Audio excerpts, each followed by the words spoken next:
all of us in some form or fashion are playing Ghost of Tsushima, whether it be on PC or PS4. It recently came out on Steam. There's a TV show called Shogun, actually based off a book, TV miniseries during the 80s. Plays a little bit fast and loose with Japanese history. So the Sengoku period is the 15th and 16th century, where this TV show is set, which is the late 1500s. Nobunaga, essentially the first unifier of Japan. Toyotomi Hideyoshi, he carried the legacy of Nobunaga. Nobunaga has passed on. Hideyoshi is the Taiko of Japan, trying to prevent civil war. Things are kind of thrust into conflict after the Taiko dies. Son or heir, whoever's supposed to take the throne, is essentially just a little child. You have the daimyos, think of it like the 5 families of the mafia or something. All of them are trying to be ruler of Japan. The character that Hiroyuki Sanada is loosely based off of is Tokugawa Ieyasu. I guess his name is like Yoshi Toranaga, the show. At least the first episode, which is what we're going to review. The English are trying to find Japan. Kind of during that time, I think it was the Dutch and the Portuguese were trading with Japan, but they were keeping all that a secret. The Portuguese are working with some of the other clans other than Toranaga's clan. Cosmo Jarvis, John Blackthorne, he's the pilot of this ship, find Japan in order to more or less take over it, whatever the English would do during that 1500, 1600 time period. Yeah. Toranaga, Hiroyuki Sanada's character, is intrigued by who this person is. Because the other families are working with the Portuguese, Toranaga attempts to befriend Blackthorne as sow some discord between the other family. Keith, how do you feel about the first episode of Shogun? It was a good setup for what's to come. Does a pretty good job of introducing or getting you in there, and they didn't shy away from the brutality of it. I was surprised at how close they stuck to the book, and it wasn't so much a remake of the original miniseries, the miniseries back in the 80s. But they took a lot with the book, but then they did update. I was kind of worried because there was a whole thing, we're going to update for modern audiences. And I was like, oh, crap, Christ on a stick. They didn't shy away from any of that shit, man. Showing all the fuck shit that the Japanese would do to pull this guy alive, chart his death, and to see what I see in his eyes. I'm like, what the fuck? And sure enough, they boil a guy alive, just for shits and giggles. Blackthorne is shown to be pretty much like he was in the book. And I haven't read the book since I was a kid, so it's been a minute. But it was much like how I remembered it. He wasn't a white savior. I'm here to show these barbaric people the proper way of doing things, white English way. This is how we do things. He definitely comes in there with that mindset, but you can see that shit ain't going to get him anywhere. And I'm liking how it's going at it. Casting spot on. You'll really love how this thing picks up. So it goes and it doesn't stop. It's a fantastic series. All right, Mike. Yeah, I thought the first episode was good. Like he said, I was actually going to bring that up. The boiling the dude alive, that kind of tripped me out. I was like, this motherfucker really about to boil this dude? Like, what the hell? It's a good setup. I say, I don't know anything about the old miniseries. I don't know anything about the book. Honestly, I just saw the trailer. I know FX usually makes pretty good damn shows, so I was on board one way or another. And I like Hiroki Sanada. I always thought he was a fantastic actor. I've only seen the first episode, and I think that's mainly because I think we first cut it on, me and Stan Ross, was all in Japanese, so it was, you got to read the subtitles and got to follow along, which I haven't done in a long time. The way it's set up, the whole premise and everything, I'm on board. I definitely want to see the rest of the season. I do know that I think they're supposed to be making a second season. They already said they greenlit it. So yeah, I want to say they greenlit the second and third seasons. First episode was fantastic. Like I said, one and watch, and I was instantly on board. Like, yeah, this is definitely a series I'm going to finish one way or another. There was no point where I was lost or bored, where I was like, I don't really know about this. The whole thing had me glued the entire hour. And any show that can do that, especially for 10 episodes, it sounds like it definitely does. I'm going to thoroughly enjoy the rest of this, and I could probably better describe my feelings on it then. First watch, if anybody has questions of watching this, I would already tell them, sit your ass down and cut it on and just sit back and watch it, because I would put it up there already with some of the best TV I've seen in a minute. So. All right, Matt. I don't know. I'm a little different than everyone else. I felt it was a little slow at first, and reading all the captions, I think, was the thing that kind of got me. It started picking up towards the end of the first episode. I know it appears like a slow burn, but I know it's going to pay off in the end. I'm a big fan of the main actor, so I believe it's good. I'm just gonna have to wait until it starts opening up a little bit. So for me, slow, but I think I'm spoiled because I saw Warrior, and when I saw Warrior, I think that's what I was accustomed to: that action, that pacing, that storytelling, the emotional investment in characters, and I'm pretty sure this will come around. So The type of stuff that I like, it is historical fiction, but at least in the first episode, just the pacing of it. As I was telling James yesterday, my experiences in Japan, start understanding things, cultural norms are different. The levels of bowing, like I understand all that stuff. In the first episode, John Blackthorne's respect at the end, where he starts to understand it, the uncle that's a general, he was about to off himself, and next thing you know, it's like, why was he about to do that if someone was able to save him? And it's just like, yo, these people are serious about this. Like in the end where he made Hiroyuki Sanada, he's just straight up like, hey, well, I understand what I'm supposed to do. And it's not, I guess right now it's not necessarily in that Dances with Wolves territory or anything like that. There's a lot of stories like this, and like whether it be throughout history or just either in cinema and or TV, of the outsider to this foreign land being accepted. I understand Japanese, so I can follow along without having to read the subtitles too much. Like some people are speaking too quickly for me to pick up on stuff, but like where it's going. Other wrap-up thoughts about Shogun? Finish the whole thing, and it's worth a finish. Barry, you'll get a real kick out of it. Question, actually, I prefer watching stuff in the original language. Subtitles that distracting? Oh God, it's got subtitles. I gotta. Not to me. Probably like all of us grew up watching kung fu movies, Asian cinema, so there's a lot of that. Foreign films, like French action films, like a lot of that stuff is in subtitles. So it's like, what else are you going to do? For me, it's just been a long time since I've done it, because I used to be able to just watch something and watch the subtitles, still see the movie, no issue. It's been so long, because most stuff I see now is usually dubbed. It's either dubbed or it's in English, period. So yeah, I haven't had to do that in a long time. That was just why it took me off at first. But started watching it for a while, right back to it. It doesn't really bother me much. More or less for dramatic effect, it's probably being done to the people watching the show to understand that this is definitely like a foreign land. A handful of people that are more Westerners, so Portuguese in this instance, able to speak English. Then everything switches back to being in Japanese and in subtitles to really make that distinction between you are not in the West, basically. I just hope that it pays off. I'm only one episode in, and I don't know how many episodes are total. I think it's 10. Yeah, I think it's 10 episodes. Who's seen it? I know Keith has seen it. Anyone else? Like all of them? Really only got into this just because I'm almost at the end of Ghost of Tsushima, which also, again, plays really loose with historical events. Have access to watch it. It's just, I think right now in this age of streaming, it's a little difficult keep track of everything that's coming out, because at least every couple of weeks on all of these services, something is coming out. And then we were just talking about The Boys, so then that's another show I have to have an emotional investment in. Whatever comes after that, like whether it be movie and or TV show, is just a little too much to keep track of. Like I haven't watched Fallout. Yeah, I was gonna ask about that because I hadn't watched that yet either. Yeah, I mean, I can turn on my Fire TV and it's like, yeah, I can watch it. I would recommend Fallout. Yeah, and they also already got greenlit for season 2.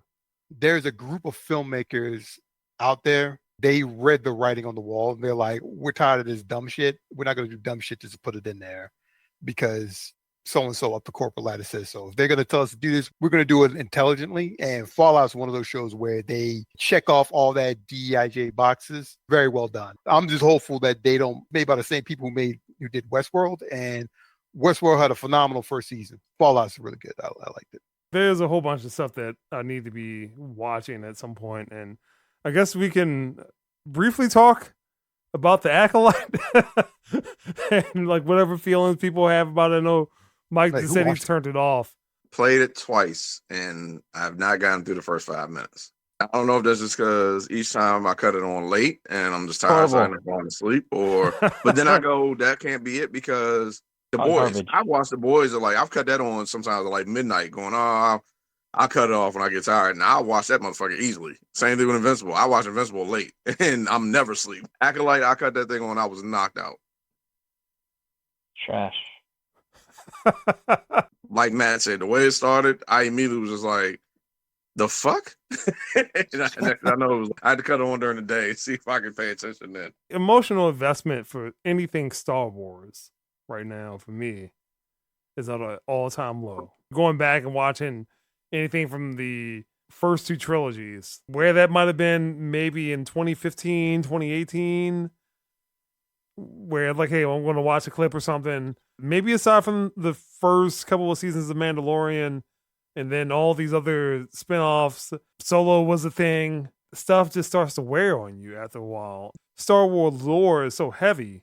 What Disney has done with that lore when they had a lot of opportunities to explore it, and they have done very little positive to it. Like whether it be from the graphic novel side, the comic book side, maybe they might have had some success in the animated side, but the live action movies and TV shows, aside from The Mandalorian, has not been successful. So Obi-Wan, which is probably the last thing that I might have been interested in with Star Wars, has its ups and downs because supposed villain for most of the show having the change of heart that, hey, I just don't want to kill Luke Skywalker. I'm like, okay, this is dumb. Man, how do you feel about Acolyte? Show's hot garbage. Don't watch it. You were given a blank plate and you took a huge crayon and you just scribbled all over it. No shape, no color, nothing. You just scribbled all over it. It's going all over the place. Since when do Jedi Masters know Kung Fu? I have no idea. They've never been Kung Fu fighters whatsoever. Why they wouldn't draw their lightsaber for self-defense rather than, oh, let me just block kicks and punches is silly to me. It is. It's like, oh, we'll have to kill a Jedi without using a weapon. What? So I know me and Beef had the conversation a long time ago. He was basically explaining how George Lucas was really into like Japanese culture for a while. Seven Samurai. And basically how that's kind of how he came up with the whole concept of all this. So I guess going the martial arts route, on one hand, I can understand. I think my issue with them more so is you keep doing the same shit. It's basically insanity. Kathleen Kennedy keeps doing the same shit and expect a different result. And then she just keeps going with the excuse of, well, it's because the toxic masculine audience is the reason why it's not working. No longer works. It's no longer 2016, 2017. Yeah, she keeps riding this whole thing of it's not working because you males hate it and this and that. And I'm like, again, you're not fucking listening to the fan base. You had the greatest fucking franchise in the history of film. You have one job, and that is to not fuck it up. And the guy that did it literally handed you a roadmap on what to do going forward so you don't fuck it up. And you chose, I'm Kathleen Kennedy, you're going to fucking see what I do anyway. And it's failing miserably, horribly, over and over again. In fact, you have the one best fucking director you should get, and you have yet to hire her to do a fucking film yet. You picked Patty fucking Jenkins and Bryce Dallas Howard in 2 episodes. 2 episodes has made something beyond cinematic for fucking Star Wars. And none of y'all sat down at the table and said, you know what? Maybe we should give her a movie and see what she does. Considering the fact that she grew up with the man, running around with her father on his sets, fucking geek fan of this shit, and who would do it justice. And you're yet to sit down and give her the fucking film, which checks off your box. But you don't have enough fucking sense to do that. Like I said, you hire me for Disney one day, I'm firing her the first fucking move through the door. Kathleen, pack your shit, get the fuck out. I don't care.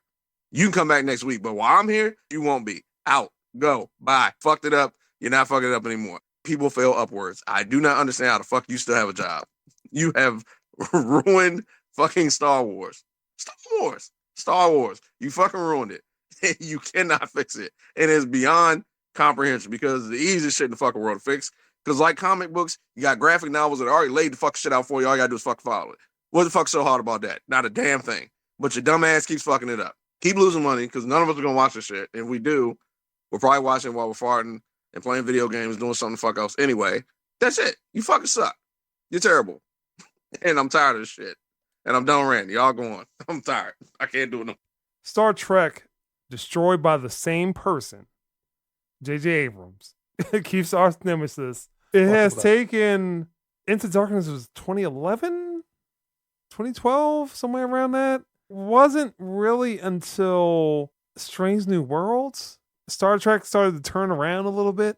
Yeah, Into Darkness was 2013, over 10 years ago. It was like Justin Lin. James Yeah, Bond. he did Star Trek Beyond, which was 2016. Yeah, that one was terrible. been a while for good Star Trek to be back on TV. That trash Discovery, we won't talk about that one. Bringing us back to Star Wars, there was definitely a dark period for Star Trek. This is still in the dark period of Star Wars. So you kind of had some unevenness with the Mandalorian. Boba Fett was hot garbage, and Obi-Wan was uneven a little bit, but Andor was supposedly okay and may get the second Andor's season. getting the second season because they swear it's the shit. Yeah, but I couldn't get the first episode. See, I watched the first episode. And I was like, okay. little hope for possibility. So I keep mentioning this in the context of Marvel when it might have been 2016, 2017, 2018. Big Mike's talking about, hey, so-and-so's in discussion, or this person was allegedly on set. They might have filmed something. Where are these threads going? At least in that first golden age of Marvel movies. So we're talking about ending with Endgame. It led to somewhere. Dropped off at that point. Context for Star Wars when Disney bought it. And it's like, hey, we're going to do another trilogy of movies. Yeah, I wasn't too high on that. Force Awakens came out in that first trailer. I'm like, oh, well, maybe it might work out. And then J.J. Abrams delivers the dud of the her around the world. And then it turns into what Mike was talking about. Well, the Star Wars fandom is toxic and it's male dominated and the males don't understand. Kathleen Kennedy needs to hit you over the head repeatedly. Luke Skywalker, savior of the Jedis, is drinking green milk from a teat and licking his lips. And then, oh my gosh, the what emasculation. color is the milk? White, blue? Yeah. Blue milk, green milk. Gross. The emasculation of some of the male characters, particularly Luke Skywalker. I've given up, and then you're the only reason why I believe in the Jedi. I'm like, come on. And then that third movie, the approach of forced dating, that I'm going to make a phone call to you and tell you that I love you type thing. I'm like, yo, where's this stuff going? All leads to Palpatine. And I'm like, you don't have to do this. Then it's like, hey, well, you'll get Star Wars TV shows in kind of that period between that second movie. It was supposed to be a Star Wars movie every year for the foreseeable future, and then TV shows for the foreseeable future. The Rey trilogy. It was like, yo, people don't like this. People really don't like this. And then it came back with The Mandalorian. I'll give that credit. Yeah, but that again, that's because it was Favreau and Filoni. Yeah. And even then, behind closed doors, they ran into hell with Kathleen Kennedy because she didn't want to do certain things and she just got overridden. Behind doors, they said she was fucking pissed about that. And Favreau was basically, the two of them basically told her the same thing. You don't know what the fuck you're talking about. You don't know what you're doing. Like I said, he went to George Lucas and showed him what he was doing with Mandalorian just to get kind of like the Godfather approval. Well, it was that one photo, George Lucas on the set of The Mandalorian. Yeah. He was like, man, come by the set and see it. But they said that he literally went, had the script and everything, told him the concept, this is what I want to do. These are the characters, blah, blah, blah. Just wanted your opinion. And George was like, hey, I'm good with it. Do what you do.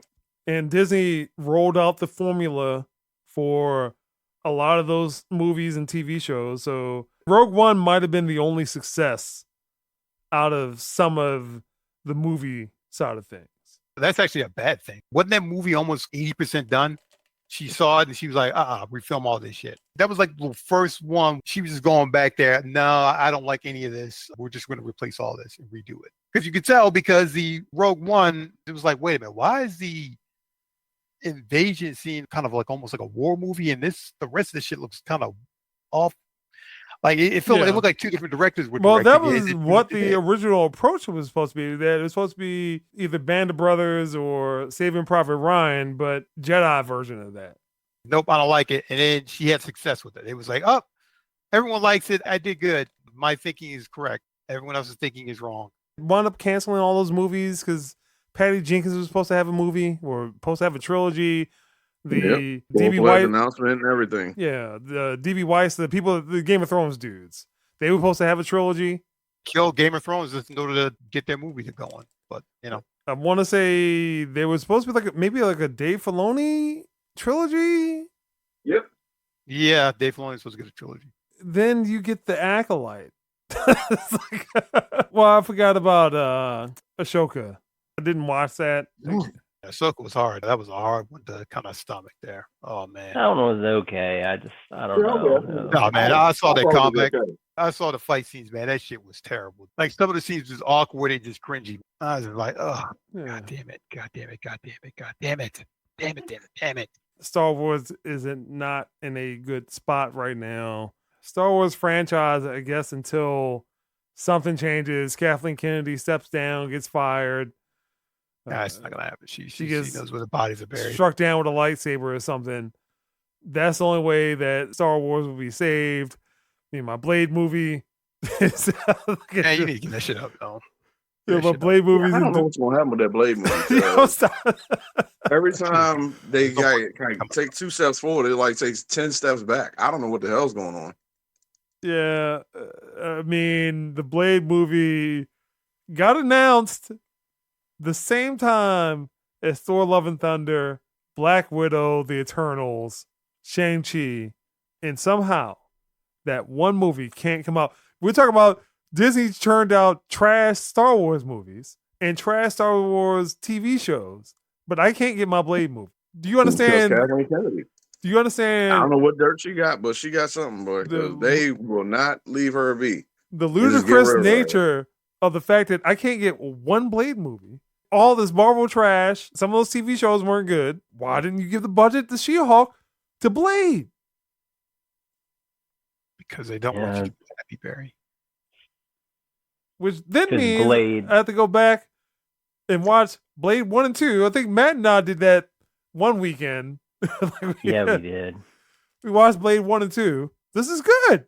Mike's talking about Wesley Snipes is somehow involved either in Secret Invasion, something like whatever. No, so he signed on, I know, for Secret Wars. So, like I said before, I think this was last year sometime, they said behind closed doors meeting, Feige talking about plans, and he essentially made the statement he wants Secret Wars to basically be the biggest Marvel event ever since Endgame. So he's trying to like doubly That's not hard to Endgame. do, actually. And so he's basically like every Marvel character from every Marvel film or TV show dating back to God knows when, he wants to have an appearance in Secret Wars. So I said, I already heard Jessica Alba sign. I think she was like one of the first people to sign on. I think Jennifer Garner has signed on already. People have been saying, why don't you bring Wesley back? Like, what's the issue with Blade? Just make another Blade movie with Wesley and keep it moving, or make a Disney Plus show with Wesley. And then finally, the rumor has started that he did sign a contract that he definitely was going to come back for Secret Wars. And then he had the post of the Blade picture of him, and he was like, what? And everybody's like, all right, so now we know it's kind of official. He is going to come back. Whether or not he's going to show before then, I don't know, because I know they've been talking about or discussing doing a Midnight Suns movie or a Disney Plus show. Can pretty much guarantee he's going to be Secret Wars. Personally, I think if you're going to do it at this point, just fucking make his Blade movie, because you're going nowhere with the one you got. At least you already got the first 3. You can make up for that last bullshit. Yeah. And like I said, I've got this series. I can fucking send you the books or give them to you. It's like 10 issues. Make a movie right now. That motherfucker be fantastic. It's got your females. I saw you Blaze boning a Japanese chick in it. He's fucking fighting demons and shit. And the main character is a fucking female demon